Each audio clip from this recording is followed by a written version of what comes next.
5ই আগস্টের প্রেক্ষাপট মাথায় রেখে এবার যোগ্যতার ভিত্তিতে কারারক্ষী নিয়োগ দেওয়া হচ্ছে বলে জানিয়েছেন এআইজি প্রিজন মোহাম্মদ জান্নাতুল ফরহাদ। জীবন অবাক না করলে কে করবে? 28% মিল্ক ফ্যাটের অবাক করার সাথে ফ্রেশ মিল্ক পাউডার। জীবন অবাক করুক প্রতি। সিলেট বিভাগের নতুন কারারক্ষী নিয়োগ পরীক্ষায় এই তথ্য জানান তিনি। এ সময় তিনি বলেন, 5 আগস্ট অনেক বন্দী পালিয়েছে, এটা একটি শিক্ষা। এজন্য এবার দৈহিকভাবে যোগ্য, চৌকস ও মেধাবীদের নিয়োগ দিয়ে কারাগারকে সুশৃঙ্খল করা হবে।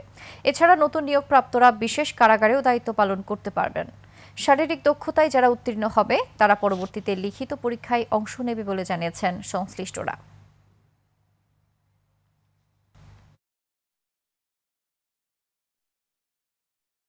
ফয়েজ এবং এদের মধ্যে যারা চৌকস থাকবে এবং যারা বুদ্ধিদীপ্ত থাকবে এবং যাদের মধ্যে আমরা প্রশিক্ষণে যারা প্রথম পর্যায়ের দিকে থাকবে, ভালো প্রশিক্ষণ প্রাপ্ত যারা আছে, আমরা তাদেরকে সেই কারাগারে রিক্রুট দিচ্ছি এবং ওইখানে আমাদের স্পেশাল টিম থাকছে, যে স্পেশাল টিমটাই শুধুমাত্র ওই কারাগারে